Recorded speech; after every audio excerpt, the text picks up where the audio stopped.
Test.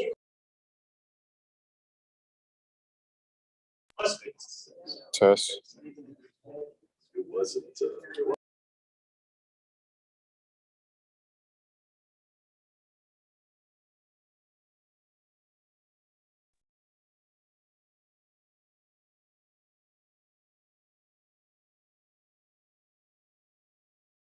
Test. I can hear you.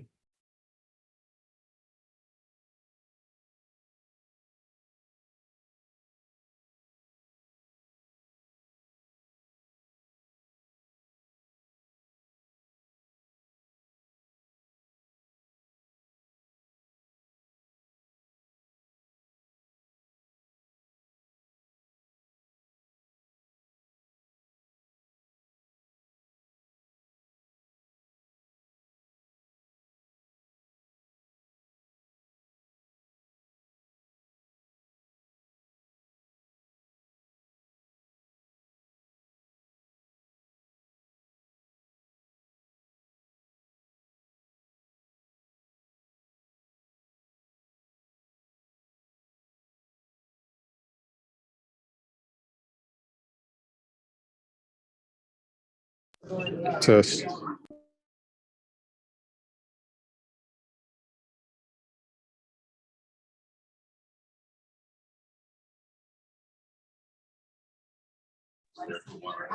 Test. Test.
Test. Test.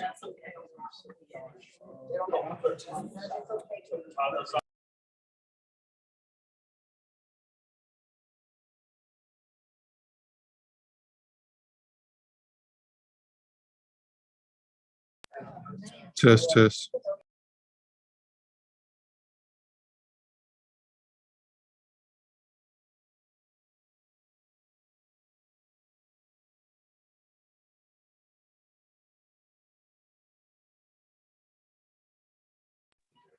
Test.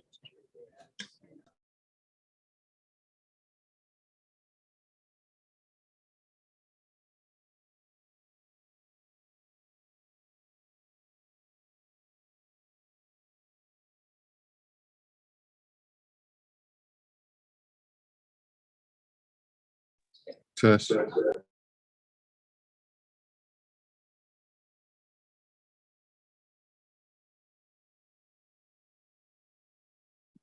Commissioner Stipes, can you give us a mic check, please? Sure, I can. Would you like me you want me to sing or just give you a test? Whatever you feel. Check, check. Thank 1, 2, you. 3. Gotcha. Thank you.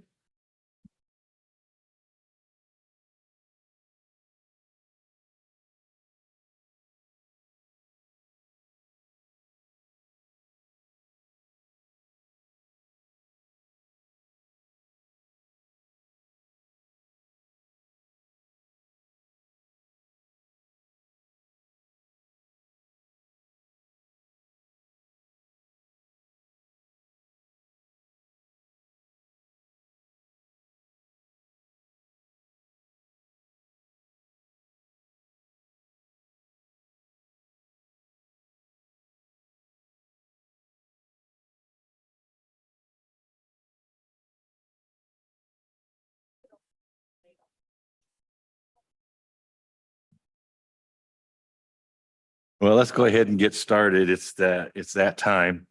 Before I call the meeting to order, I want to announce some committee members, staff, and the public are attending remotely via Zoom as well as on site. All participants joining by phone should mute their phones when not speaking to avoid background noise. When speaking, please speak directly into a microphone to ensure everyone listening is able to hear your comments and to ensure a clear record is made. During the meeting, please make sure that you announce yourself by name and title every time you speak so the public that is observing knows who is speaking. This is critical given the number of remote participants and its current guidelines from the Kansas Attorney General. The public is allowed to participate by Zoom or submit comments by email prior to the meeting, and those comments will be included in the record of this meeting. The public may also indicate their intent to provide remote public comment by contacting the clerk's office by 5 p.m. the Thursday before the meeting. The public also will have an opportunity to provide brief comments either by telephone or via Zoom from the commission chambers of the municipal office building. I will now call this meeting of the Economic Development and Finance Standing Committee to order, and I will ask the clerk to please call roll. Roll call. Wakes, Present. Lopez, Here. Burns, Here. Stites, Here. Townsend. Here. Burrows. Here. I'll ask the clerk if there are any revisions to tonight's agenda.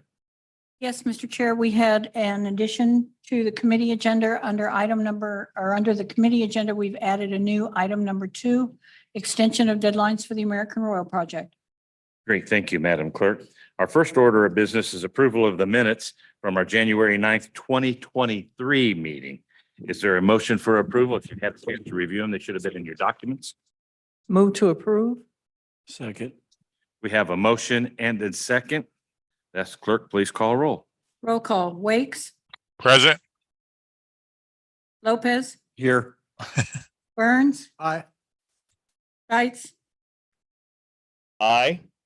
Townsend, Aye. Burrows. Aye. Motion carries. Great, thank you, committee. We have our first item up this evening is the resolution approving the Fifth Amendment to the Legends West Lawn Development. I'll recognize Jeff Conway from our legal department for comments, and if there's any questions from the commission, we'll refer to Todd LaSala. Jeff? Commissioner Jeff Conway, UG Legal, and you've laid out the sequence perfectly. I'm going to turn it over to Todd for a brief overview. Okay. Commissioners, I'm Todd LaSala from the Stinson Law Firm. I represent you on a number of economic development matters, including this one. This is an amendment to extend a date for the West Lawn project, the western part of Village West. There was an obligation to pave a certain lot that is gravel out there. And there was some money that was attached to that in the bonds. That money had to either be released back to the bondholders or paid to the developer. We agreed to pay it to the developer provided that they would agree to complete this paving obligation by a certain date. And because we had to let that money go, we put liquidated damages attached to that date. So if they didn't pave, they had to pay. However, the developer, and they're here tonight, you can hear from them, has plans to do something with that lot, and they don't want to just pave it and then tear it up again. So we have done this a couple of times before, but they are asking for another 1-year extension while they work out the development project they'd like to do, instead of paying us the $500,000 that is attached to that completion. And just to be clear, that date did pass. That date was November 30th of last year. So we're past that now and asking for that extension retroactively, but that's where we are. I know the developers team is here, and I think they would like to speak to where they are with that project and why they are asking you for this extension. Mr. Conway. Any questions, committee?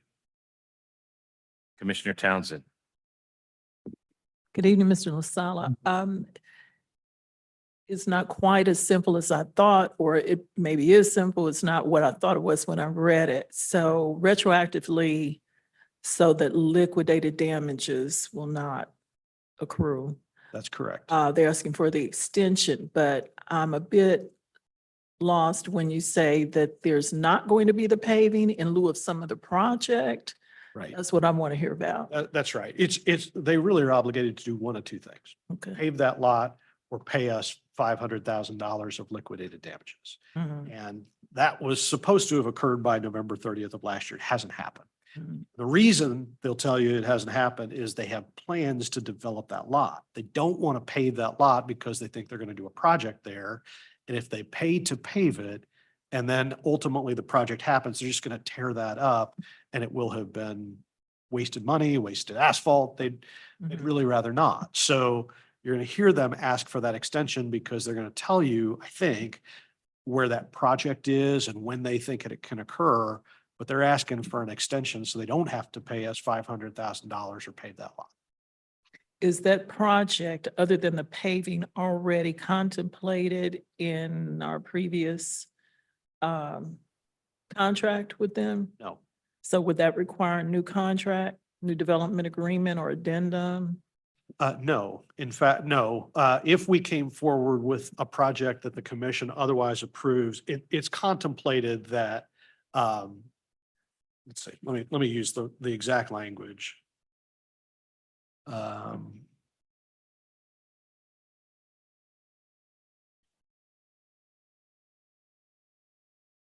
have a hard time doing that. Here it is, here it is. If the UG's commission approves a redevelopment plan for an alternative use of that parcel on or before, if we move this to November 30th, 2024, if they do that, so it's really your approval of a different plan, a different use for that lot other than parking. And we would hear that tonight. You're going to hear about what the contemplated project, I believe you're going to hear what they hope to do with that lot tonight. Thank you. I'll reserve further questions for that time. Any other questions or comments? There wasn't a development contemplated on that lot until negotiations entered into the $500,000 on the end of the contract coming due. If I remember correctly, it's been over a year and we extended it once while the negotiations were going on for development on that piece of property. And we agreed, just what you said, Todd, that we didn't want to see the 500,000 or whatever it would cost to pave that lot, only to have the lot transfer to the developer and have that all tore back up. Correct. And so that's why we extended it the last time, because they're still in negotiations with what that development is going to be, if that's my understanding. That's correct. And I believe they'll tell you, but I believe it's the same project they've been trying to work the entire time. It's not some new project, the other one fell away. It's not, I think it's the same project that we've been contemplating the whole time. Mr. Conway, the fact that the contract expired the end of November, what process do we have in place now to grant a fifth extension? There really is no process in place. We had the opportunity to impose the liquidated damages at that time. The fact that we've let that lapse a little bit, I think, was in deference to the possibility of more discussions going on that project. So we weren't in a big hurry to impose it because we knew there was ongoing discussions. And we knew you had extended before. We wouldn't have seen fit to just go demand that money and ask, because frankly, we had been here once before and the committee and the commission had voted to extend this date. So when they came to us after the fact in January, I think it was January, they originally requested this extension. And we went back and forth a little bit about the document. But Commissioner, that's why we didn't immediately go to them and demand $500,000. It was really in deference to this process and this committee and the commission. I just want to be clear, we're not extending the project. We're extending the agreement on the The lot. price of the ground should we have to impose the penalty phase. I'll call it a penalty phase. And it's really not even a penalty. It's just a mandate that they have to pave it if they didn't get the project.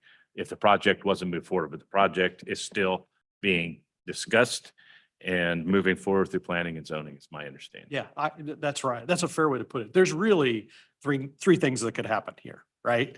They can either, this project can materialize and the commission approves it, in which case the obligation just goes away. A second thing is that if the project doesn't materialize, they can pave the lot before November 30th of this year.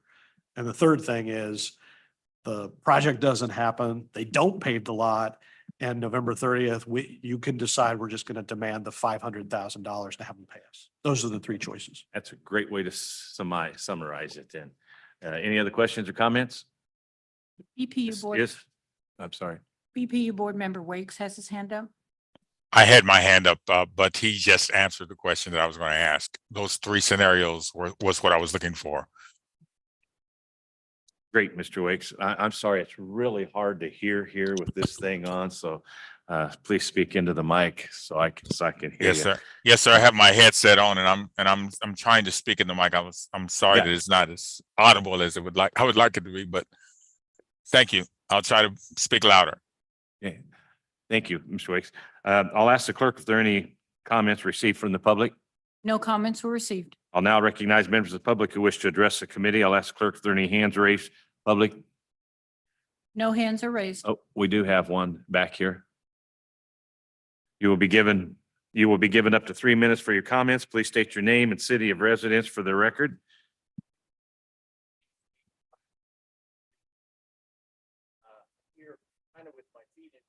There should be a green button, a button you push on there. It should be. But now, There it is. Thank you. my name's Dave Claflin, Leawood, Kansas. I have my feet in both camps, really. I've worked with Legends and Walton Street on the development side in the past, and right now I'm working very closely with the Monarchs team in developing the project Mr. LaSala refers to. The project in brief is the same one we've been talking about for the last couple of years. It's a 200-room hotel accompanied by 80 to 100,000 square feet in entertainment and retail adjacent to it. Walton Street and the Legends, very supportive of the project. They see it as a rising tide that would definitely add to their business. And just as Mr. LaSala said, we continue to be very optimistic about getting this deal across the finish line. We have an active LOI with a partner, a large brand that would be a wonderful boon to the area and a great brand name to add to the flags flying out there in Village West. Happy to answer any questions anyone has. Committee, any questions? Commissioner Townsend? Thank you. Good evening, Mr. Claflin. Just for my refresher, again, what were some of the other options than just paving? It's been a while since we talked about that. And I remember the smokestack area and all those changes. So again, what were some of the other things other than paving that we talked about? I know it's been several years, if this is 04 or 24. I know we've entertained offers to do drive-through restaurants on that corner. Mhm. And they do well, but they wouldn't quite have the cachet that a 200-room hotel would. I don't know specifics of any other developments or projects out there other than these drive-through restaurants. Okay. Is anything being removed out there now to accommodate that? No. Okay. Commissioner, if you're asking what was the rest of the West Lawn project at the time, we could talk about that, but all of that got completed. This Oh, one okay. lot was either just going to be paved, or from time to time, Walton Street has talked about, well, we could do a quick service restaurant there or something very easily. But they think this grander vision is more exciting and they'd rather do that. And right now, the Monarchs use that land for parking and they do some other events. They stage them there. So the land's being used. It just doesn't look as good because it's gravel. Mhm. Okay, thank you. Thank you. Any other questions or comments? Okay, seeing none. Thank you. Thank you. Okay. Committee, if there's not any other comments or questions, I'd entertain a motion. Move for approval. Second? We have a motion for approval and a second. Clerk, please call roll. Roll call. Wakes, Aye. Lopez, Aye. Burns, Aye. Stites, Aye. Townsend, Aye. Burrows. Aye. Motion carries. Thank you, committee. We have item number 2, which is on the agenda this evening. It is also an action item. This is the approved extension of deadlines for the American Royal project. It's a IRB extension. I'll recognize Jeff Conway from our legal department once again for comments. Thanks, Mr. Commissioner Burrows. This was a late arrival to the agenda. Ordinarily, it probably would have a resolution that would accompany it. And we could easily do that if that's the wishes of the committee. But this was to put the item for discussion, and then staff will just take whatever guidance that the committee would like to go with at that point. But this is the American Royal project. I think it looks like a pretty simple extension of deadlines for the IRBs. I don't think it's much more than that. And they're here to talk about it. Yeah, Great. if you want any context from before we start? Yes, I believe that would be important to do. So committee, it was blue sheeted tonight. There was some issues that came up earlier this week to get this thing blue sheeted. It wasn't just a surprise to you tonight that we've been working on this blue sheet for about a week, if I remember correctly, to get it on this committee. So please, you give an overview. Sure. When the American Royal came before this body in August of last year, they were getting ready to get started and start doing some earthworks and some dirt work out there. And they were looking for industrial revenue bonds solely for the purpose of abating the sales tax on the construction materials and the money that they were going to spend out there. So as many of you know, the industrial revenue bonds provide, you can use them in a couple of different ways, but one of them is to just abate the construction materials sales tax on labor materials. That's really what they were after in August. However, this project's been out there for a while. We knew that it was evolving. This committee and the UG at the time asked, okay, let's do this now, but let's also move the development agreement, which needs to be amended with a bunch of changes. We need to update the project plan, which is now out of date. And so there was a deadline embedded into this ordinance and a letter agreement about doing those two things by March 31st. So your IRB ordinance in this particular case, it expires on March 31st unless we extend this deadline. So the developer is now before you. And I think Mr. Lee is going to update you about what's going on in the project and the feasibility study and how far away they think we are from being able to bring forward a project plan and an amended development agreement that would meet those obligations. And it was important to get the development agreement, I mean, not the development agreement, the agreement on the IRB so they could go forward with the development agreement and the financing aspect with the state, if I remember correctly. Yeah, I think that's right. They were ready to start work and they didn't want to do that without the IRBs in place. And so it was really a collaborative effort to say, yes, we need to do these other things, but we need the IRBs right now. So that's the reason that this has a March 31st deadline on it. We wouldn't typically do that, but I think there was some interest in making sure that those other pieces, substantive pieces of the larger project moved forward in some timely fashion. It's better to do them all collectively together than have to come back and do them piecemeal. This IRB extension will allow them to put everything back together by the end of, are we going until the end of July on this one, if I remember correctly?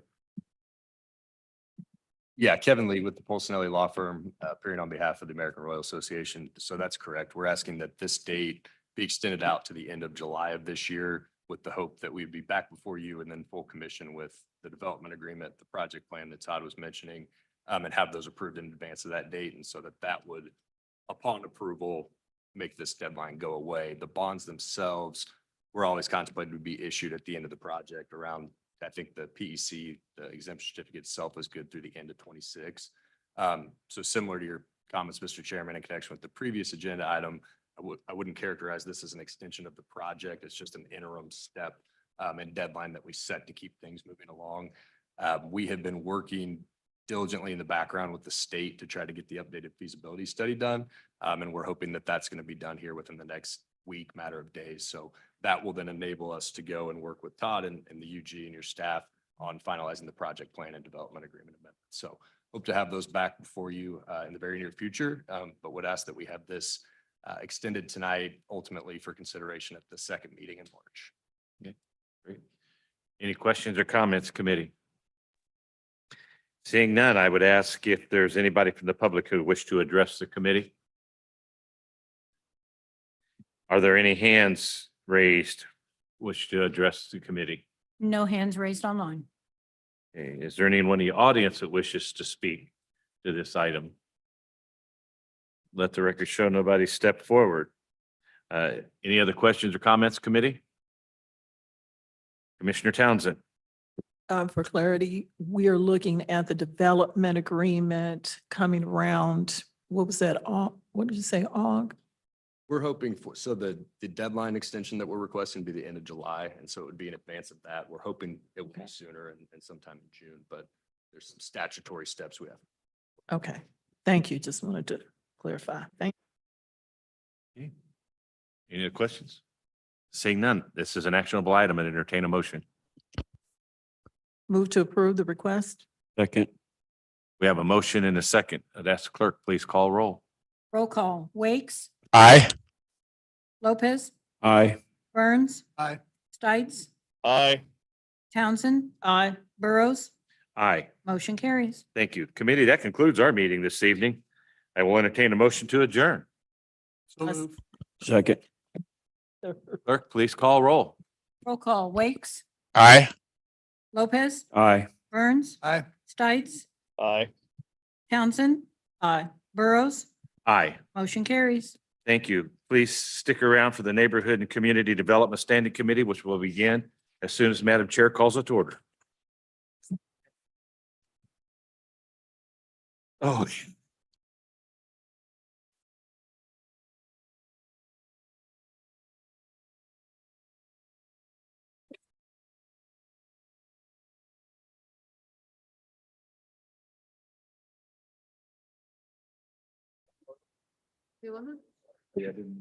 Disrespect. No, you're fine. The public, let's give it about 2 minutes for us to transition and then we will get started promptly at 5:27. 5:27, we'll get started.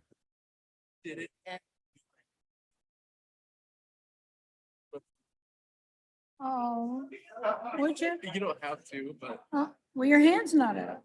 What? Your hand's not raised. I don't know what you.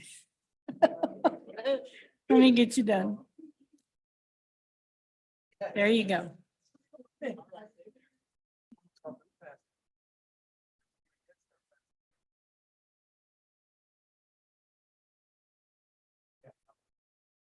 Are you, Judd?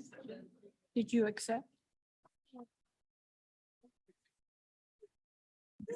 Well, you asked me to help you.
of the Neighborhood and Community Development Standing Committee to order for March 4th, 2024. Clerk, can we have the roll? Roll call. Hill, Here. Ramirez, Here. Townsend, Here. Bynum, Davis. Here. Thank you so much. Are there any revisions to the agenda tonight? There are no revisions. No revisions. Thank you so much. Awesome. Well, committee, our first order of business is approval of minutes. This is from January 9th, 2023. Do we have any comments or questions or motion? Move to approve the minutes with a question. Okay. Just curious, Madam Clerk, what is the reason for having such a long delay? Commissioner, over the past year, the UG Clerk's Office has been short in staffing. And the minutes have been longer meetings, so it's requiring more time. Thank you. So moved. Awesome. Is there a second? Second, Ramirez. Awesome. All right, clerk, can we get the roll? Roll call. Hill, Aye. Ramirez, Aye. Townsend, Aye. Bynum, Davis. Aye. Motion carries. Thank you so much. All righty. The second order of business is our kind of the meat, or it says one of the meat of our agenda. We have land bank applications, and then we also will be discussing transfers. I'll turn this over to you, Mr. Knapp, our land bank manager, to take us through the applications. Thank you, Commissioner. So for tonight, we have 15 homes. Mr. Knapp, can you pull that, pull the mic. There you go. All right, tonight we have 15 homes. We got 87 multifamily units, 2 commercial projects, and 1 property transfer from the UG to the land bank. I think the voting order can go all of Section A. There might be one in there we'll have discussion about. Then the multifamily B1 and B2 could probably be voted by themselves, and then C1 and C2 can be voted by themselves, and then the property transfer. So let's get started on Section A, A1, the single family homes. A1 through 3 is the same applicant. They do have experience. They're actively building in Jackson County, and they're excited to expand their operation into KCK. The staff comments for these first 3 are they just have to do the narrow lot review. We didn't receive any neighborhood comments from them. So the A1 is 106 South Iowa Street.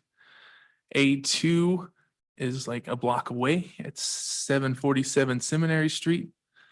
And then A3 is another block away at 646 Seminary Street.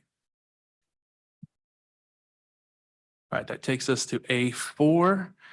A4 is a single family home at 2817 South 28th Street. We received no comments. The only staff comment was the narrow lot review again. A5 is 2124 South 39th Street.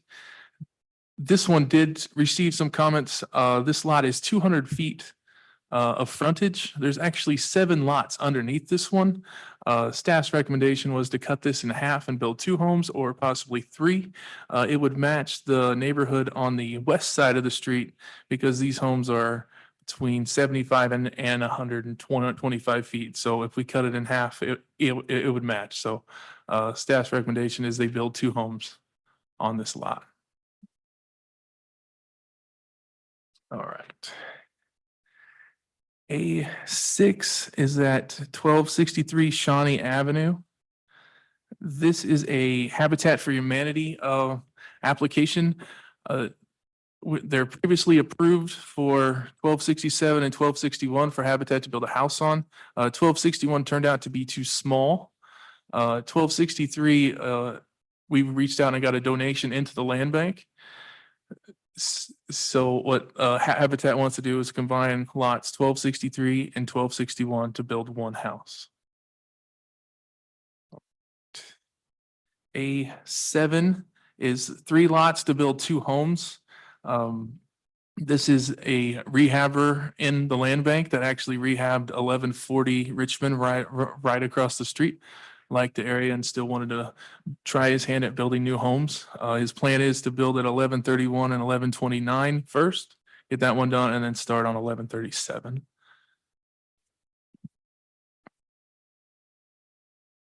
A8 is at 7812 Haskell Drive.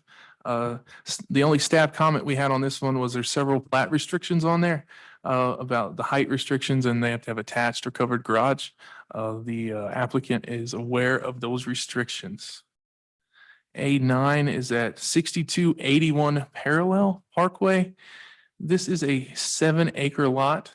When we were in our staff meeting, I wanted to make sure that we were consistent in saying that we needed to split this lot up, but this lot really can't be split up because it's cut in half by the Johnson County Water One easement. You could kind of see it running through the lot here and going over here. So the only driveway would have to come off the east corner and the house would have to be built a little off the street. So this is a 7-acre lot, but you could only kind of really build one house there. All right. A10 is at 1834 Walker Avenue.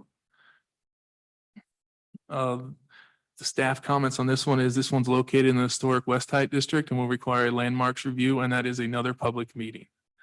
So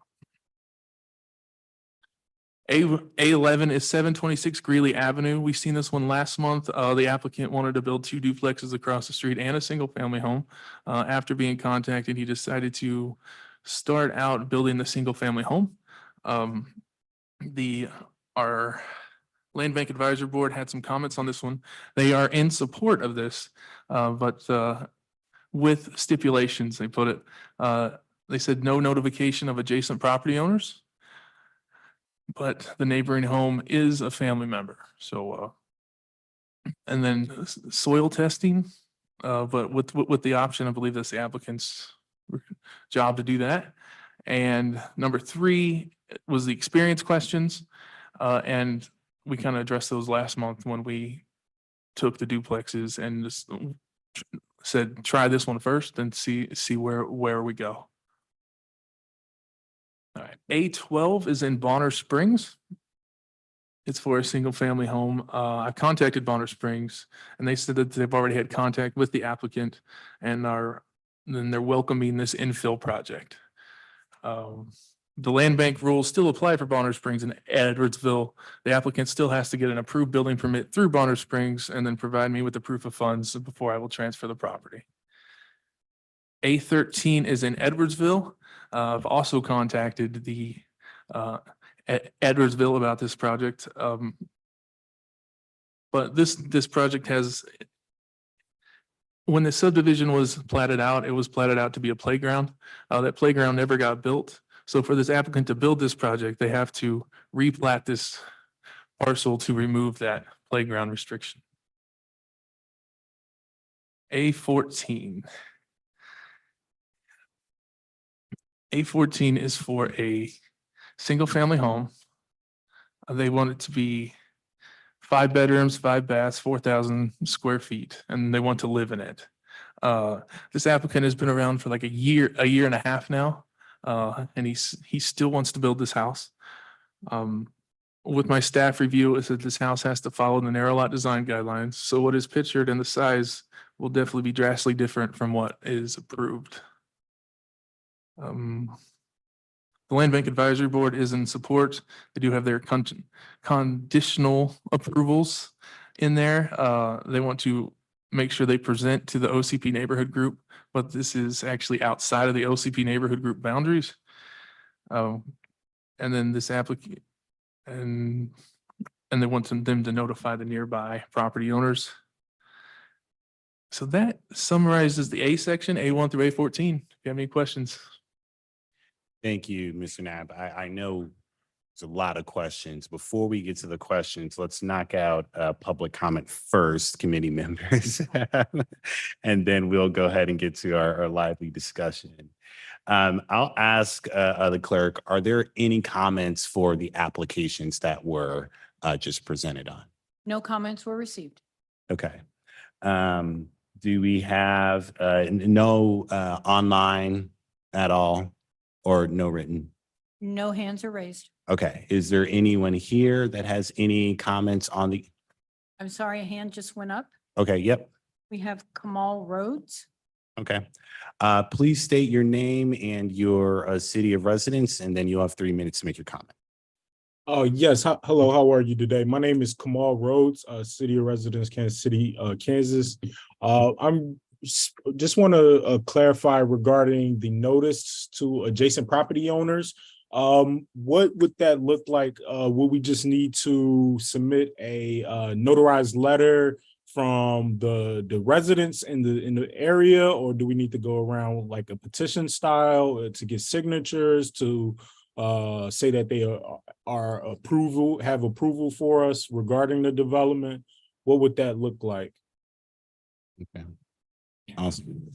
We will go ahead and get that answered, but I did want to just give you ample time. You have any other questions or comments regarding the application, sir? No, I've been speaking with Mr. Judd throughout this process. He's been very transparent, as also with Councilman Townsend as well. So they've been very transparent and giving me all the information leading up to today. So no questions regarding that. Just my only question was regarding the notice that for adjacent properties. Awesome. Thank you so much. I'm gonna, Commissioner Townsend, did you want to address that question? Thank you, Mr. Chair. Good evening, Mr. Rhodes. I was going to give a follow-up since I had asked that this be held over so I could speak with Mr. Rhodes. And we did so, I think, almost later that evening, if not the next day. So I appreciate his thought that it might be better to attack one project first.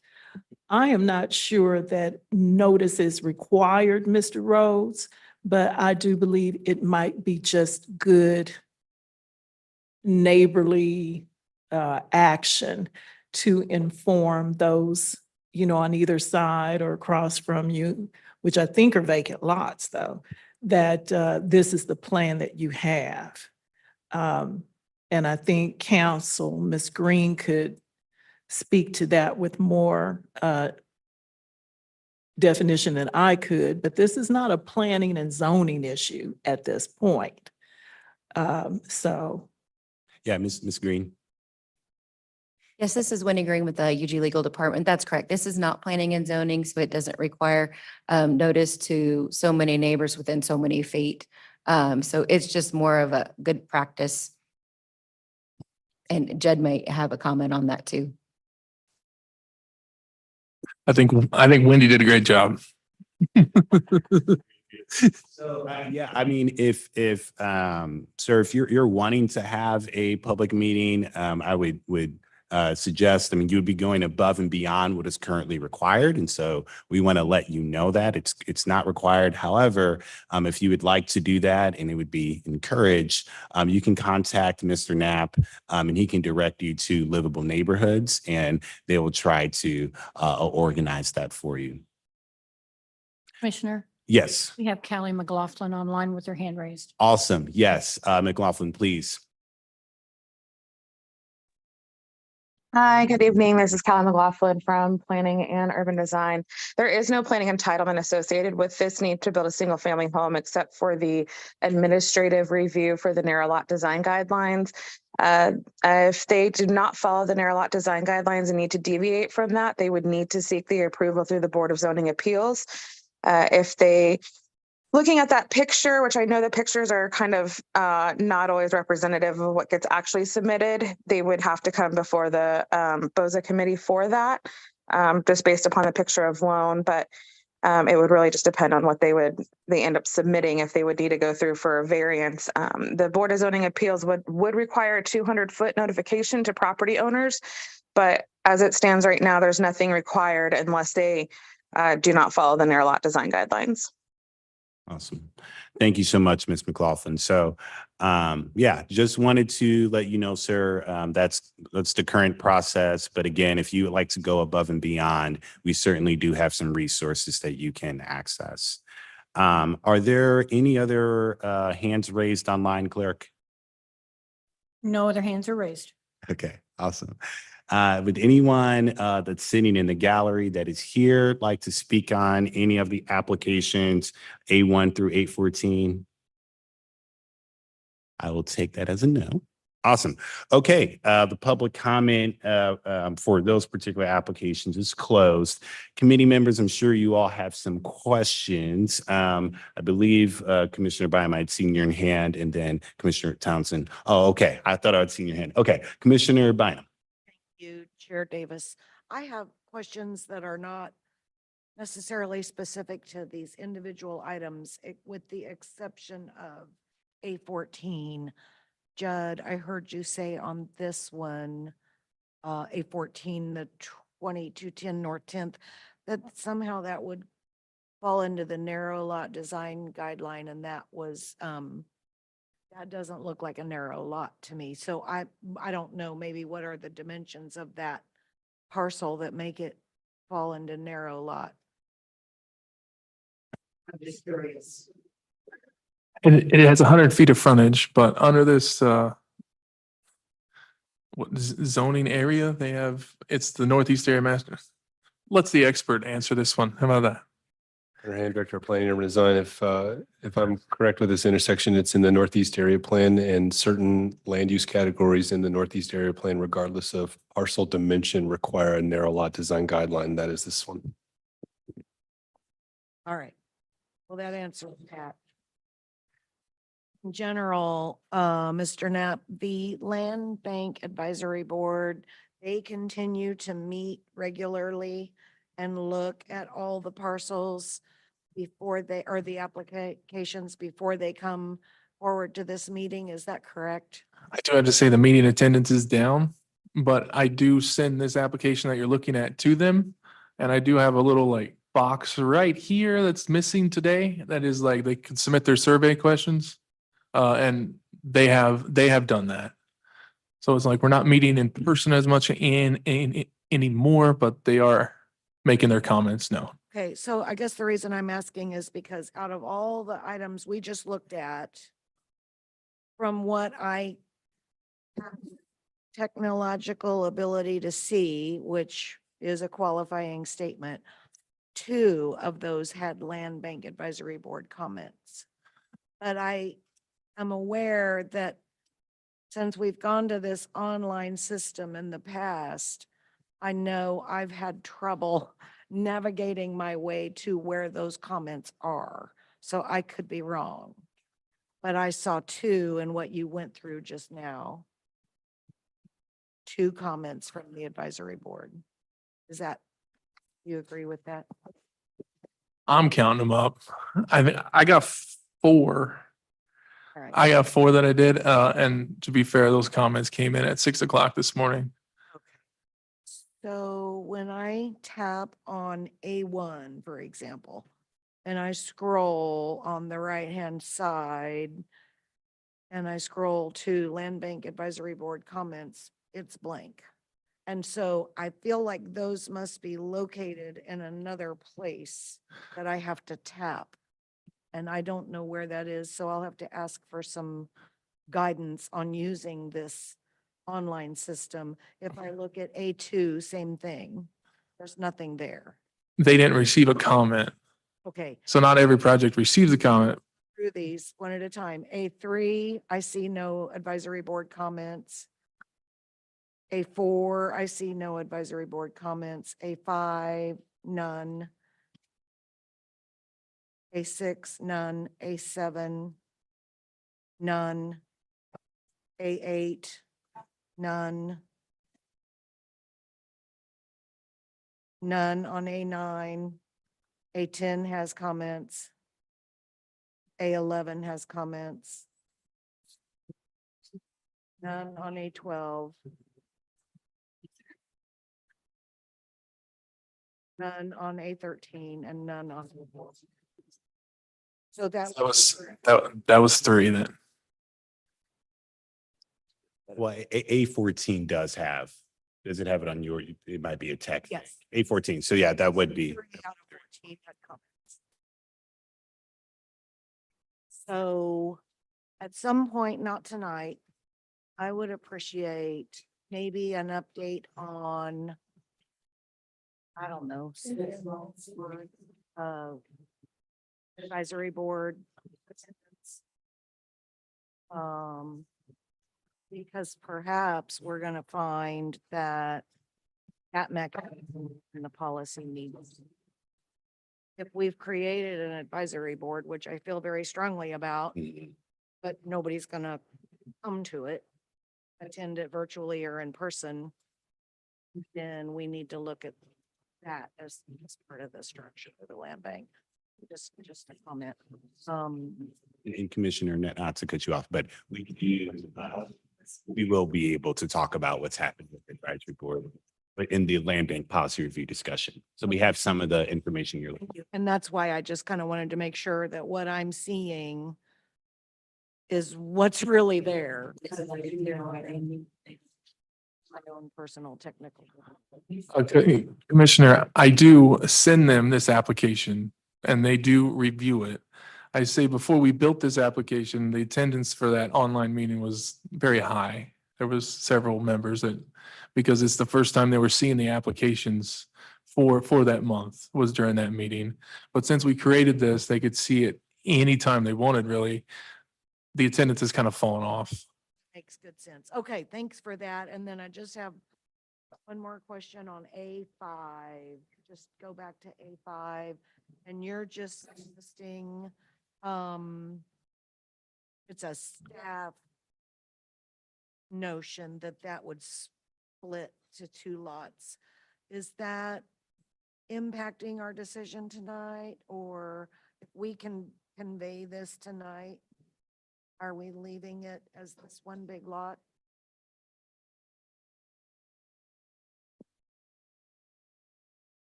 All right, so I went to the staff meeting, and I take these comments and I email every applicant and I say, this is the comments that I received, and I did not receive a comment back from them saying yes or no. I don't really ask for a yes or no. More people talk to me with the no's. They're like, no, I can't do that, and they back out. But ultimately, I guess we could convey this as one single lot to this applicant. Gunnar Hand, Director of Planning and Design. So if the request from staff is to split it and make it 2 lots to match the neighborhood character, that would be part of the process to get to the option agreement. So they can do it administratively, or if they need to do it more than 2, which is also plausible, they would have to do a replat, which lends you into the entitlement process. And on that, would we need to put anything in our votes to make sure that happens, or would that just be a understood directive to I staff? think staff comments are carried over essentially as conditions of the process. So I think it's covered here. Okay, awesome. Thank you. Okay, all right. I think I saw Commissioner Ramirez first, and then we'll do Commissioner Townsend. Commissioner Hill also has her hand raised. Okay, we will put it to you, Commissioner. Commissioner Ramirez. Thank you, Mr. Chair. My question is more of clarification, and just so for the community knows, who comprises of the Land Bank Advisory Board? It is the members of all members of the MBR has 1, and then there's 2 positions from livable neighborhoods. So it's a total of 10. Okay, so it's all the NBRs and then 2 additional members. Yes, from livable neighborhoods. Okay. And I would agree, and I would like what Commissioner Bynum asked for, the attendance of the 6-month period of the board members, because it's as Commissioner Bynum said, is if we're gonna have this advisory board, it's important that they have the attendances there. And that, because this is a very important part of what we do and what we're trying to get lots out and, developers in trying to do infill housing. So it's important if we're able to make sure all members of this advisory board are part of that process. So I agree. Thank you. Commissioner Townsend.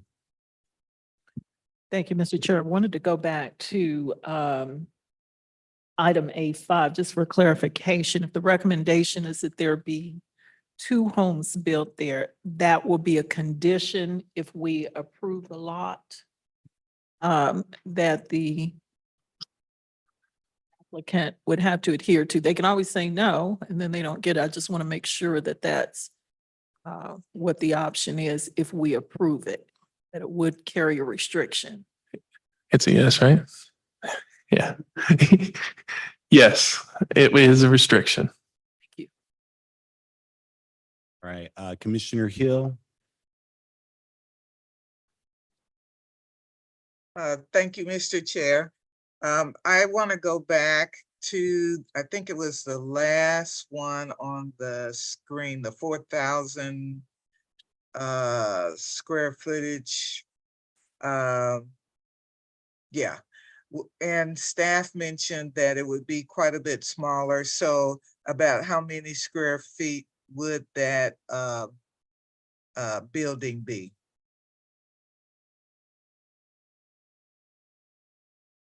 I'm going to have to defer to Callie on this one. Ms. McLaughlin, are you available? Yeah, so there really isn't a restriction on the maximum amount of square footage. There's just a minimum needed to meet the zoning requirement. However, it's the design of the property that would still have to meet the narrow lot design guidelines. So they would still be bound by things like setbacks, any kind of easements or like utility easements and things like that of that nature. But there's no maximum as long as they meet the minimum and follow the design guidelines. So are you saying they can continue to have 4,000 square feet or no? I think that it would be difficult to meet a 4,000 square foot property with the design guidelines, but with the right architect, I believe it could be done. So that would be between them and their architect to come up with something that meets those design guidelines. Okay. Okay, thank you very much. And then my next question, I don't remember which parcel it was, but it had to do with, there was a playground underneath the parcel, and would you mind just explaining that to me? What are the restrictions there? All right, so that application is A13 and it is in Edwardsville. So when that subdivision was originally platted, this parcel was slated to be a playground for the subdivision. That playground never got built. I guess they stopped paying their taxes and now the land bank has this lot. And then we got an applicant that wants to build a house there, but to build a house there, they have to replat it and to remove that restriction for the playground for that subdivision. So when you say remove, I'm sorry, I'm just not understanding because I'm learning as I go. Okay, so to remove the restriction, is the restriction for the plot of the land, or is I just don't understand, what is the restriction? Commissioner, I think Ms. Green can help. Ms. Green. Yes, Commissioner Okay. Hill, this is Wendy Green with Legal. Yes, the current restriction is on the plat as it has been recorded. And part of that plat for that parcel says that there has to be a playground on it for that subdivision. But okay. yeah, but since they never did that and they didn't pay taxes, they lost that parcel in the tax sale. The land bank has it now. And so for this homeowner to be able to build a home on it, they're going to have to get that section replatted to remove that restriction. So they'll just have to apply for a replat and record that plat, and then they'll be able to build a home on it. So if they can get that replatted and get that recorded, then they'll be able to build a home. But that's why we have the option agreement, because that gives them time to see if they can get that done. Okay, thank you for that explanation. I'm sorry, I just needed to understand. I appreciate your problem. patience. Thank you. Awesome. Commissioner Hill, do you have any other questions? No, that's it. Thank you, Mr. Yep. Chair. Absolutely. Absolutely. Yeah, this was a very eventful time. And if you all noticed, the applications were various parts of our community. So it's exciting to see interest in the land bank that is, all over Wyandotte County. Well, are there any other questions? Okay, seeing that there are no other questions, I will entertain a motion. Move to approve item applications A1 through 14. Second, Ramirez. Awesome. I have a motion and a second to approve applications A1 through A14. Clerk, did you have something? Commissioner Hill has her hand raised again. Oh, yes, Oh. Commissioner Hill. That is a mistake. I'm sorry. Okay, that is all right. That is sorry. all right. Great. Clerk, can we get the roll call? Roll call. Hill, Aye. Ramirez, Aye. Townsend, Aye. Bynum, Aye. Davis, Aye. motion carries. Awesome. Thank you so much. All right, we're going to keep this train rolling. The next item that I'm getting ahead of myself. We have applications for B and C coming up. Mr. Knapp, I'll hand it over to you. All right, so now I enter the B section, the multifamily. So the B1 is Wyandotte Behavioral Health Network is requesting 4 lots to build 50 units for permanent supportive housing. Now, I had to Google what this was. Permanent supportive housing is housing assistance and supportive services are provided to assist households with at least one member with a disability in achieving housing stability. All right. The staff comments was this would there would be several variances and things that would be required. So this would require another public meeting with planning. So the full planning process will have to go through with this project. The neighborhood group comments was they need more information on parking and the neighborhood impact. They were really worried about what an additional 100 vehicles would do to their neighborhood. So that was the comments they had. I did share those with the applicant on Friday. So that completes my item for B1. You can do B2 as well. Okay. All right.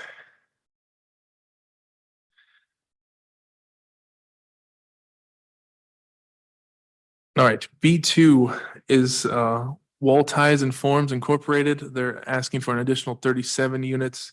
This request is in addition to a previously approved project for 15 units at Parallel Avenue and Mill Street. So it's like this block here. They were going to build 15 units there, but they found out the water line was too small for this development. It would cost them $200,000 to put that water line in to be big enough to run their 15 units. To make the project work, they're requesting additional lots. I believe it's 15 parcels to build an additional 37 units, bringing the total up to 52 units to spread out the cost of that new water line to the 52 units instead of the 15. Staff comments was this definitely have to go through the DRC review. Land Bank Advisory Board is in opposition. It says the neighborhood meeting is a must. I do have to say this area is outside of any neighborhood group that livable neighborhood has.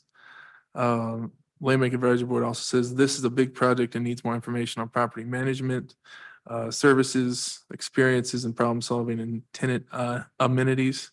They also asked if this is a LIHTC or subsidized housing project. I did not ask that question when I got my application. And then they have a soil question again to make sure the soil is not contaminated. That concludes B2. Awesome. Thank you so much, Mr. Knapp. Committee, before I entertain questions, I'm going to go ahead and check with the public. Clerk, do we have any, did anybody send in comments ahead of time for this? No comments were received. Okay, for these 2 applications. And then anyone online? We have 3 hands raised at the time. The first one is Jose Yepez. Okay. Sir, you'll have 3 minutes. Please state your name and then just your current city that you reside in. Hello, this is Rob Richardson. I'm here with Jose Yepes with Wall Ties and Forms. We can answer questions now or later. How would you like to do that? I know there were a lot of questions asked in the staff comments there. Would you like me to answer those up front, or would you like me to wait and answer those after the public comment? You can go ahead and answer them now. So we're going to maintain the homeowners association for all of this. We'll be doing all the snow removal and lawn care so that we make sure that it stays up to our standards for our development projects. The units will be the same units as we're going to build on the other project. 2-bedroom, 2.5 bathroom townhouses with a 1-car garage off the alleys. We're about 2 weeks from building permits. If we get this approval, we'll move forward with that on the first project. But with that extra, basically the water line on Parallel Avenue is a 2-inch line, and you can't put a fire hydrant on that for this type of development. And to make the water pressure work, you have to build it from 8th Street down Parallel, down Mill, and back down Troop. And so we're trying to find other properties along there where we could build more units to defray that cost, because over 15 units, we simply can't defray the $200,000 plus cost of the water line. We are aware of the need to do soil work on these sites, and that will be done as part of the normal process. We will be doing a preliminary plan and platting through the planning and zoning process and following the narrow lot design guidelines. So we will do a public meeting as part of the preliminary development plan when this moves forward with your approval. Obviously, you're only giving us an option. We have to go through the planning and zoning process to get these units approved. Were there any other questions? I think that addressed the questions that I heard. Sir, that was a really good committees. We have questions just for this particular applicant, and clerk for the public comments. We'll just keep it at B2 for this one, which is 824 Parallel Avenue, and then we'll jump back to B. Committee, any questions for this particular application? Commissioner Townsend. Thank you, Mr. Chair. I think my questions really pertain to everything under 2, if this is the same developer. Yes, it is. Same applicant. Hello, Mr. Richardson. Hello. Refresh my recollection. Is this related to other townhomes that will be built in the option agreement process, I think, a couple of years ago? Yes, it is. If you notice where Judd pointed, can you hear me okay? I can hear you. Okay, yeah, Judd's pointing to where all the lots are narrow right there on Parallel and Mill, and then on the west side of Mill. That is the first project. We've gone through the preliminary final development process for that, preliminary final plat for that process. Quite frankly, all of the design professionals are very busy, and the delay has really been on getting our design professionals coordinated, and we are just about there. As I noted, we'll be able to apply for building permits on that first project within a couple of weeks and get moving forward on that. But financially, it doesn't work unless we are able to defray the cost of the water line over some more properties. And that's why we came back, talked to Judd about these other properties. And, we were much happier to build a lot more units here. And we would plan to build all of these in this calendar year, provided sales go okay. We want to start and not stop till they're all done. That's our goal. And that's where we are on those. So Earth has already turned on the original project. Is that correct? It has not, but we are very close to that. Refresh my recollection again, please. The nature of the first set, and will the units that would be built on these 37 items that you have application for here today, will they be the same? They were townhouses that had what, 2 or 3 bedrooms? They're townhomes with 2.5 or 2 bedrooms, 2.5 baths. So each bedroom will have an ensuite bathroom, and then there will be a half bath on the first floor.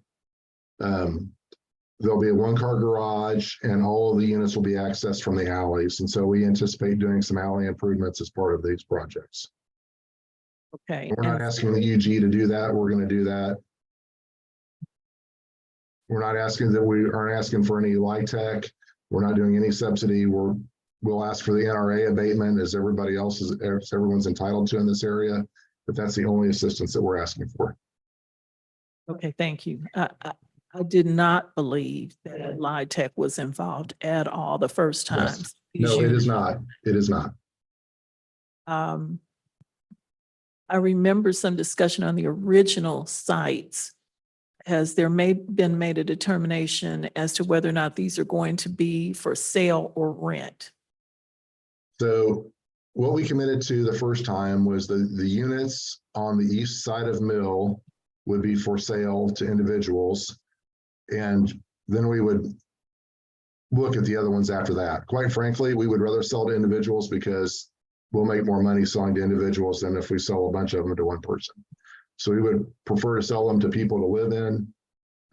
You know, this is only about 1.5 miles from where I live. I want to rebuild the neighborhood, and I think the best way to do that is through single-family home ownership, and that's our goal. And our real estate agent thinks that that's realistic. So we are very excited and very anxious to move forward with this. Okay, thank you. And it's the economy of scale issue that brings you back here with these 37 units, right? It's really the cost of the water line. We knew that we would have to do some water line along Mill and maybe a little bit along Parallel Avenue, but we didn't think we were going to have to basically circle the block. And that extra $200,000 we weren't anticipating really makes the budget questionable. And so if we can spread $200,000 over, you know, almost 50 lots or about 50 lots versus over 19 lots, that makes the financials work a lot better. I would be supportive of these applications. Otherwise, we're discussing raised appraised values. It comes down to, we have more people looking for housing than there is housing. And so here's an opportunity to have decent housing in the Northeast neighborhood. I visited the first area, and I do believe, I'll follow up on this, Mr. Knapp, that there is a neighborhood group that has this area within its boundaries. It was just, the group was only formed within the last 3 years, and they recently expanded it, but I'll get back to you on that. Thank you, Mr. Richardson, for clarifying. You're welcome. It's great to talk to you. Awesome. Do we have any other folks for public comment on E2, which is 824 Parallel Avenue? Any other public comment? We have 2 hands raised. The first one is Pastor Stevie Wakes. Okay. Mr. Wakes, again, I just want to be clear, this is for 824 Parallel Avenue, but go ahead. Yeah, that's close to where my church is located. Okay. And he talked about the $200 spreading it around his loss, and I'm concerned about the quality. And I think Commissioner Towns can probably speak to the quality of the units she's probably observed. And I'm concerned about that. And she said, yes, we need housing, but the type of housing that we need in our area, we want to make sure that it's not a low quality type of housing that would rather than uplift the neighborhood, you know, but downgrade it. That's my concern. Thank you, sir. Commissioner Townsend, do you have? Thank you. Well, since Mr. Richardson, as you just heard, mentioned that the shovel, you know, the dirt has not turned yet, I can't speak to what it looks like now. If there's some concerns, I certainly don't advocate substandard housing or just having housing for the sake of housing. So it might be beneficial to hold this over. I know council who had been before this body previously over 1.5 years ago on this project is not available now and could go even into more depth about it. So I have no problem holding it over. Thank you. If that would be give you some comfort I- as to more and I'm detail available to about the address type that of now this. if that's okay. Hold on, sir. Hold on, sir. Mr. Townsend, go ahead and finish and then I'm we'll through. applicant respond. I'm Mr. sorry, Oh, Townsend. I'm sorry, didn't- Mr. Chair, just for the record too, when you talk about, what did you say, 827 Stewart? Parallel avenues, what we have here. Okay, and since these are all the same, I am talking about Wall and Ties and Forms Inc., the entire block of those 37 units. They're all the same. So I don't want anybody to be misled or confused that there's just one. We're talking about the whole block. It's all the same project and type. So if that would give some more clarity about the type of project, and I would just move to hold to all the 37 unit applications, or the applications for those 37 over to next month, to give whoever had question time to talk to the developer and their counsel. And that would be my motion. Thank you. Your motion is received. I do want us to finish public comment. I know, Mr. Richardson, the applicant, would like to respond. Before we get to that response, are there any other additional public comments? We have Elnora Jefferson with her hand raised. Okay, Ms. Jefferson? Thank you, Commissioner. Let's see, I have the comment, one of the comments that I have, Commissioner Townsend has already addressed, and that there is a neighborhood group that this project is in the boundaries of that group. And having spoken with the neighborhood president, she's very interested in hosting a meeting to talk about this project with her membership. The second thing that I wanted to mention is these Commissioner Townsend also mentioned this, and that is about the appraised value. If we're talking about selling homes, my understanding that the comparable sales is what drives appraisal prices. So perhaps in that discussion, if this is held over, there can be a look at who that affects, which houses, which homeowners that the sale of these properties would affect, and especially since they're market rate. So those are the two comments that I have. Thank you. Thank you so much, Ms. Jefferson. I do want to give the applicant just one more opportunity to respond, and then we will close public comment online. Mr. Richardson, did you have any other information that you wanted to add? Yes, thank you, Commissioner Davis. First of all, we were very happy to have the neighborhood meeting and meet with the neighbors, and we assumed that as we would have to do preliminary plan and preliminary plat, that would be part of what we did. And as we move forward, that was definitely part of our plan, and we're happy to do that. And I'm happy the neighborhood groups are expanding. As far as appraised values, the new construction shouldn't have a lot of impact on the existing values right away because, just my experience with appraisals in Wyandotte County and living in an old house, I would have liked to have been able to set my appraisal off some of the new construction in the area, but the appraisers would never do that for me. And so it prevented us from doing some home repairs on our home that we wanted to do for a while. But we will answer that question in much greater depth and with more accuracy in the neighborhood meeting as we move forward. And then Mr. Wakes, to address the issue of quality. So these are 100% concrete construction. The walls have 4 inches of foam for insulation. The ceiling will have 7 to 8 inches of foam so that we will meet the 2021 energy code, even though that's not required by this community. We'll have high quality doors and windows, granite countertops, granite sinks in the bathrooms, very high quality construction. We'll be using very high quality LVT laminate flooring on the first floor. And the stairs and the bedrooms will be carpeted, and then there'll be tile in the bathrooms. We anticipate, high quality bathroom fixtures with, tile in the showers and things. These are not low quality units. They'll be something that anyone would be proud to move into. and I hope that you, as well as I, will be proud to have in our community.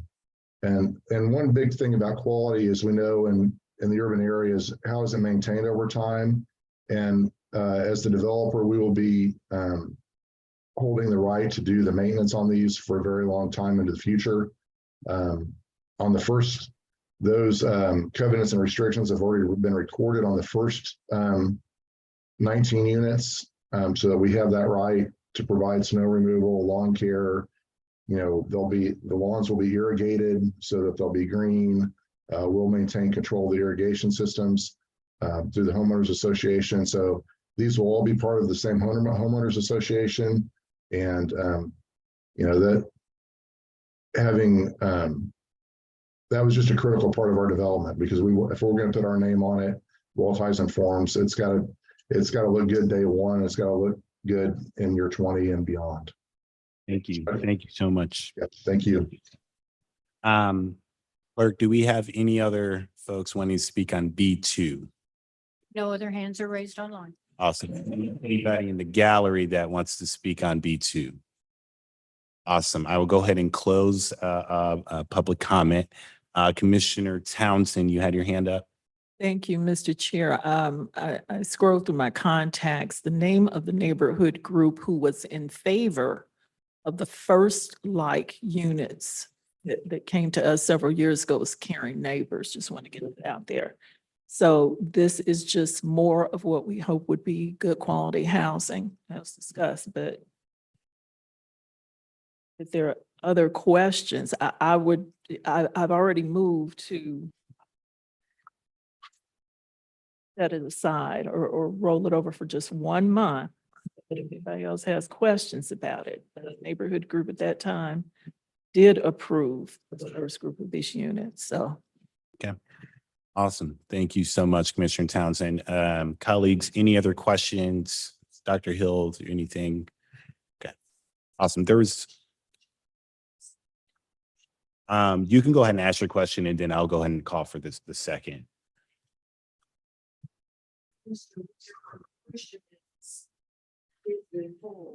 What does it do to ground underway? Anything?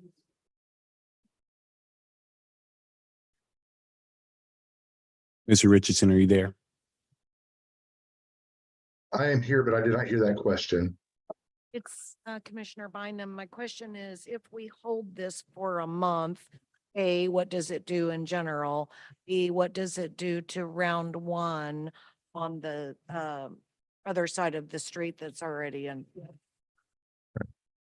We can't start phase one construction or file for building permits until we know the result of this property being optioned to us or not. So it would delay construction for a month. So we would like it to be approved tonight if possible, but I understand that, you know, if somebody has questions, and I want people to feel good about what they're doing here, but it would delay things by the month. And, you know, we've already spent a lot of money on phase one.